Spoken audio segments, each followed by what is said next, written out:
అలాంటి వ్యక్తి కట్ చేస్తే 2019 నుంచి 24 మధ్య వందల కోట్ల రూపాయలు సంపాదించాడు. సో ఎలా సాధ్యం అది? సాధారణంగా మీరు అనొచ్చు, ఆ వ్యక్తి కష్టపడ్డాడేమో. కష్టపడితే ఎంత సంపాదిస్తాడు? వందల కోట్ల రూపాయలు సంపాదించడం సాధ్యమేనా 5 ఏళ్లలో? మీరు ఆస్తులు చూస్తే దిమ్మ తిరిగిపోద్ది మీకు. ఎందుకంటే జగన్మోహన్ రెడ్డికి ఎక్కడెక్కడైతే ఇళ్ళు ఉన్నాయో అక్కడక్కడ ఆ వ్యక్తికి ఇళ్ళు ఉన్నాయి. అదనంగా తిరుపతిలో మరొక ఇల్లు ఉంది. 3 రాష్ట్రాల్లో స్థిర చర ఆస్తులతో పాటు ఆయన భార్య అకౌంట్లో 20 కోట్ల రూపాయల లావాదేవీలతో పాటు 2 కేజీల బంగారం వాళ్ళ ఇంట్లో దొరికింది. ఇప్పుడు చెప్పండి ఎలా సాధ్యం ఇవన్నీ? ఎలా సాధ్యం అంటే జగన్ పిఏ అయితే సాధ్యం. ఎస్, ఇప్పుడు మనం మాట్లాడుకునేది జగన్మోహన్ రెడ్డి పర్సనల్ అసిస్టెంట్గా పిఏగా చేసినటువంటి వ్యక్తి గురించే మాట్లాడుకుంటున్నాం. ఆ వ్యక్తి పేరే కేఎన్ఆర్. కేఎన్ఆర్ అనే పదం మీరు వినే ఉంటారు. అసలు పేరు నాగేశ్వర్ రెడ్డి. జగన్మోహన్ రెడ్డి సామాజిక వర్గానికి చెందిన వ్యక్తిని పాపం పక్కన పెట్టుకుని చేరదీశాడు. అప్పటి వరకు అద్దె ఇంట్లో ఉండి అంతకుముందు 10,000 రూపాయల జీతానికి పనిచేసినటువంటి వ్యక్తి. సరే, జగన్ సీఎం అయితే ఏమి ఇచ్చుంటాడు? నెలకు 2 లక్షలు ఇచ్చుంటాడు, 3 లక్షలు ఇచ్చుంటాడు, 5 లక్షలు ఇచ్చుంటాడు జీతం. అంతకు మించి ఇచ్చుంటాడా? మరి 100 కోట్ల రూపాయల ఆస్తులు నీకెలా వచ్చాయి? డొంక ఎక్కడ బయటపడిందో తెలుసా? తీగలాగితే డొంక కదిలిందంటారు చూసారా?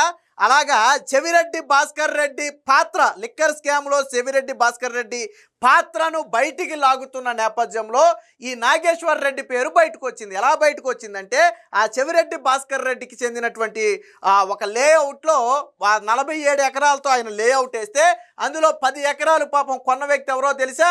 ఇప్పుడు దాకా మనం చెప్పుకున్నాం చూడండి, అద్దె ఇంట్లో బ్రతికాడని. ఆ వ్యక్తే జగన్మోహన్ రెడ్డి పిఏ.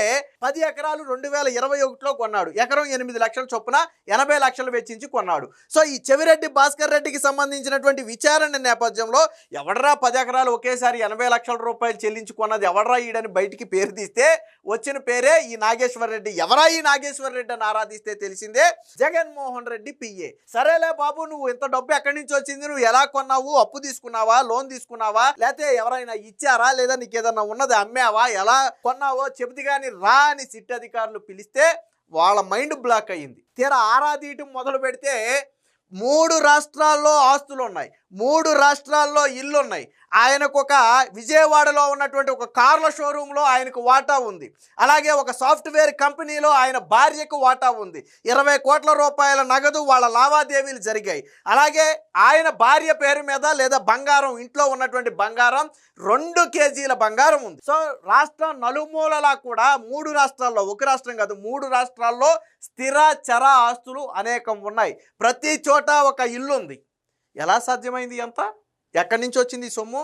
తర్వాత ఇంకొద్దిగా డెప్త్గా లాగడం మొదలుపెట్టారు. ఇదేదో ఇంట్రెస్టింగ్గా ఉంది, మొత్తానికి ఏదో తీగలాగితే డొంక గట్టిగానే కదులుతుంది కదా అని చెప్పి సిట్ అధికారులు ఏం చేశారంటే మరికొద్ది గట్టిగా లాగారు. గట్టిగా లాగితే అప్పుడు తేలింది ఏంటంటే ఈ లిక్కర్ ముఠాకి జగన్మోహన్ రెడ్డికి మధ్య వారధిగా ఉన్నదే ఈ నాగేశ్వర్ రెడ్డి. అప్పుడు వాళ్ళకు పిక్చర్ క్లియర్ వచ్చింది. ఓకే, ఈ వ్యక్తి కూడా లిక్కర్ స్కామ్లో ఉన్నటువంటి వ్యక్తే, లిక్కర్ స్కామ్ సొమ్ముతోనే ఇవన్నీ కొన్నాడు అని అప్పుడు సిట్ అధికారులకు ఒక క్లారిటీ వచ్చింది.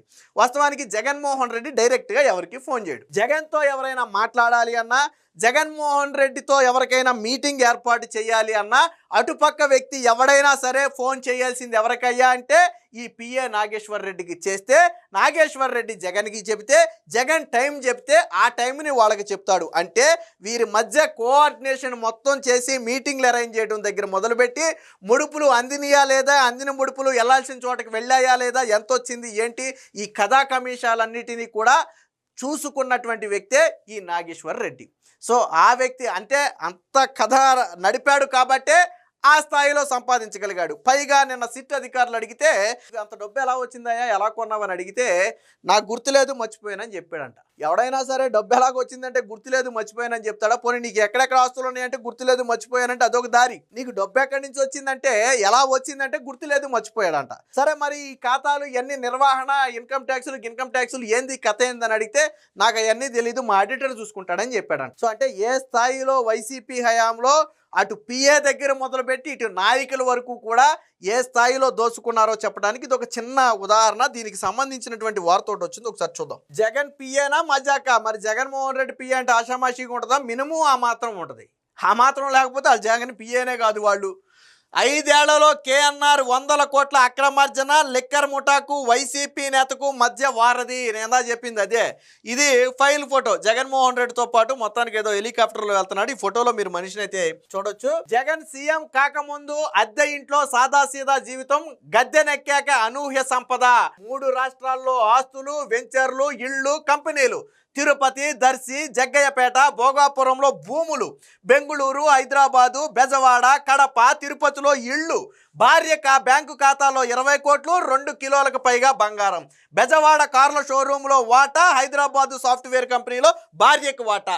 ఇది సింపుల్గా జగన్ పిఏ నాగేశ్వర్ రెడ్డి ఆస్తుల చిట్టా. 5 ఏళ్లలో ఎలా సంపాదించాడో ఇప్పుడు వైసీపీ నాయకులు సమాధానం చెప్పాలి. అరే వాళ్ళ ఫ్యామిలీ ఏమో ఒక చిన్న టిఫిన్ బండి వేసుకుని 5 రూపాయలకి 10 రూపాయలకి టిఫిన్ అమ్ముతూ జీవనం సాగించే కుటుంబం. పోనీ ఈయనేమన్నా ఉద్ధరించేసి కంపెనీలు పెట్టాడా అంటే ఒక కంపెనీలో 10,000 రూపాయలకి జీతానికి చేరినటువంటి వ్యక్తి.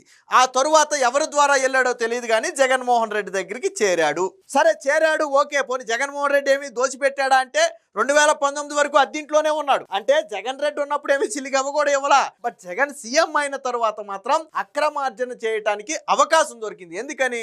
ఒక ముఖ్యమంత్రికి పిఏ అంటే అటుపక్క ఎవడైనా సరే భయపడాల్సిందే. రెండోది, వీళ్ళు చేసింది ఏమన్నా పోనీ న్యాయబద్ధంగా వ్యాపారం చేసి సంపాదించుకున్నాడా అంటే కాదు. స్కాములు చేసి వచ్చినటువంటి సొమ్ములో వాటాలు తీసుకున్నాడు. అదే లిక్కర్ స్కాము. ఇది వీళ్ళ చరిత్ర. అతడు కడప జిల్లా కమరాపురంలో చిన్న టిఫిన్ సెంటర్ ద్వారా జీవనం సాగించే కుటుంబానికి చెందిన వ్యక్తి. అతి సామాన్యుడు. కేవలం 10,000 రూపాయల జీతం తీసుకుని ఒక పత్రికలో కూడా పనిచేశాడు. తర్వాత వ్యక్తిగత సహాయకుడిగా చేరాడు. 2019 వరకు అద్దె ఇంట్లో, అంటే జగన్ సీఎం అయ్యే వరకు కూడా అద్దె ఇంట్లో సాదాసీదా జీవితం గడిపాడు. ఇది ఆయన నేపథ్యం. సీన్ కట్ చేస్తే 2019-24 మధ్య 100 కోట్ల రూపాయలు సంపాదించాడు. పిఏగా పనిచేసే వ్యక్తి ఇన్ని ఆస్తులు కూడబెట్టడం నిజంగా సాధ్యమానా అని అడిగితే ఇతరులకు కాకపోవచ్చు కానీ మాజీ సీఎం జగన్కు మాత్రం సాధ్యమే. ఎంతోమంది ముఖ్యమంత్రులు వచ్చారు వెళ్ళారు. చంద్రబాబు గారు కూడా 3-4 సార్లు ముఖ్యమంత్రిగా ఉన్నారు. ఆయన కింద కూడా పిఏలు పనిచేస్తుంటారు. సరే, గతంలో రాజశేఖర రెడ్డి దగ్గర మొదలు పెడితే చాలామంది దగ్గర పనిచేశారు. సరే, ఎవడెంత తిన్నారు అనేది పక్కన పెడితే ఈ స్థాయిలో ఎవరైనా దోచుకున్నారంటే నాకు తెలిసి లేదు. జగన్మోహన్ రెడ్డి దగ్గర మాత్రమే ఆ దోచుకోవడం అనేది సాధ్యపడుతుంది. ఆ దోపిడీకి తెరదీసిందే పిఏ నాగేశ్వర్ రెడ్డి. అక్రమార్జనలో జగన్ పిఏ నాగేశ్వర్ రెడ్డి ఘనత ఇది. గత వైసీపీ ప్రభుత్వంలో జరిగిన భారీ లిక్కర్ స్కామ్లో నిందితుడైన చెవిరెడ్డి భాస్కర్ రెడ్డికి సంబంధించిన లావాదేవీల్లో కేఎన్ఆర్ ఆస్తులు వెలుగులోకి వచ్చాయి. వాటి ఆధారంగా విచారణకు పిలిచిన సిట్ అధికారులు ప్రశ్నించారు. దాంతో దిమ్మ తిరిగే ఆస్తుల చిట్టా బయటపడింది. ఏపీ, తెలంగాణ, కర్ణాటకలో కేఎన్ఆర్కు 100 కోట్ల విలువైన ఇళ్ళు, వ్యాపారాలు, స్థిరాస్తులు, భార్య బ్యాంకు ఖాతాలో సుమారు 20 కోట్ల రూపాయల వరకు లావాదేవీలు బయటపడ్డాయి. ఈ సొమ్ము పలువురి ఖాతాల నుంచి బదిలీ కావడంతో పాటు పలు ప్రాంతాల నుంచి కూడా నగదు డిపాజిట్ చేసినట్టుగా తేల్చారు. ఆవిడ ఖాతాలోకి వచ్చిన 20 కోట్ల రూపాయలు 2-3 రాష్ట్రాల నుంచి, అనేక ప్రాంతాల నుంచి వచ్చి డిపాజిట్ అయినట్టుగా తేలింది. సరే, ఇక్కడతో అవ్వలేదు. ఇప్పుడు అక్కడ తీగలాగితే వాళ్ళు ఎందుకు డిపాజిట్ చేశారో కూడా తెలుస్తుంది అనుకోండి. జగన్కు ఎక్కడెక్కడ ప్యాలెస్లు ఉన్నాయో అక్కడంతా ఇళ్ళున్న కేఎన్ఆర్కు తిరుపతిలో మాత్రం అదనంగా ఉందంటే జగన్కి హైదరాబాద్లో ప్యాలెస్ ఉంటే నాగేశ్వర రెడ్డికి ప్యాలెస్, కడపలో ప్యాలెస్ ఉంటే నాగేశ్వర రెడ్డికి ప్యాలెస్, మంగళగిరిలో ప్యాలెస్ ఉంటే మరి నాగేశ్వర రెడ్డికి ఉందో మనకు తెలియదు, బెంగళూరులో ప్యాలెస్ ఉంటే నాగేశ్వర రెడ్డికి ప్యాలెస్. కానీ ఈ ప్యాలెస్లే కాకుండా అదనంగా ఉన్నటువంటి మరో ప్యాలెస్ ఏంటంటే తిరుపతి ప్యాలెస్.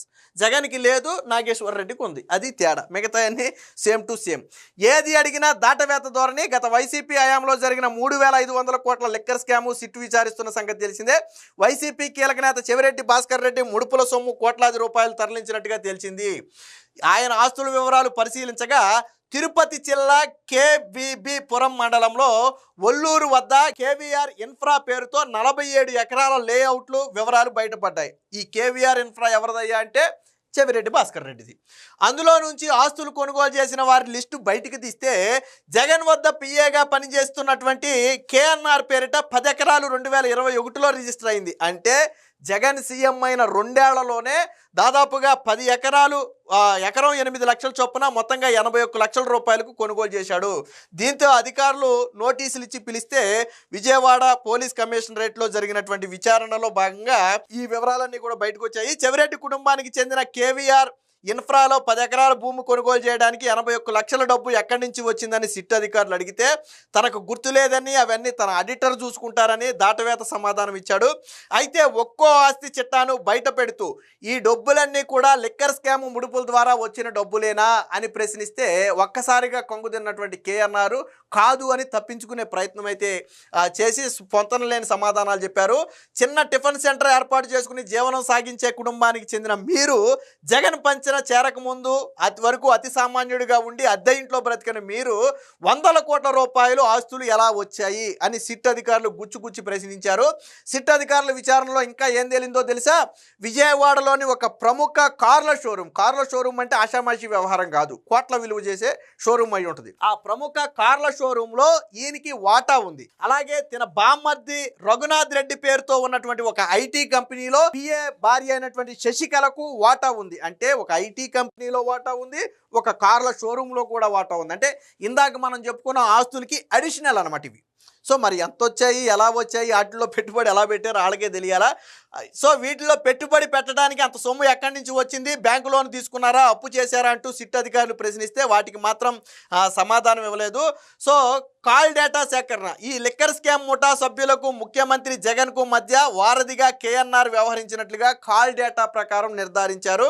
లిక్కర్ పాలసీ రూపకల్పన మొదలు ప్రతి వారం మద్యం ముడుపులు సక్రమంగా అందుతున్నాయా, వాటిని ఎక్కడ నిల్వ చేస్తున్నారు, ఎన్నికల కోసం ఎలా ఖర్చు చేయాలి తదితర విషయాలన్నీ చర్చించే ప్రతి సమయంలో కూడా లిక్కర్ గ్యాంగ్కు జగన్తో సమావేశం ఏర్పాటు చేసింది కేఎన్ఆర్ అని సిట్ గుర్తించింది. గత వైసీపీ ప్రభుత్వంలో నాటి ముఖ్యమంత్రి జగన్తో మాట్లాడాలనుకుంటే కేఎన్ఆర్కు ఫోన్ చేయాలి. లిక్కర్ స్కామ్లో కీలక నిందితులందరితోనూ కేఎన్ఆర్ నిరంతరం ఫోన్లో మాట్లాడినట్లుగా కాల్ డేటాలో తేలింది. జగన్తో వాళ్ళు ఏమి మాట్లాడారు, మీరు అక్కడ ఉండి ఏమి విన్నారు, మీకు అందిన కమిషన్ ఎంత తదితర ప్రశ్నలు అడగా వాటికి సమాధానం అయితే దాటవేశాడు. అంటే ఈ liquor gang Jaganmohan Reddy liquor స్కామ్కు సంబంధించి ఎప్పుడు మాట్లాడాలి అన్నా ఆ లిక్కర్ గ్యాంగ్తో సమావేశాలు ఏర్పాటు చేసిన వ్యక్తి, వాళ్ళతో నిత్యం సంప్రదింపులు జరిపినటువంటి వ్యక్తి ఈ కేఎన్ఆరే. సో ఈ కేఎన్ఆర్ ఆస్తుల చిట్ట ఏంటనేది సింపుల్గా ఇక్కడ ఇచ్చారు చూడండి.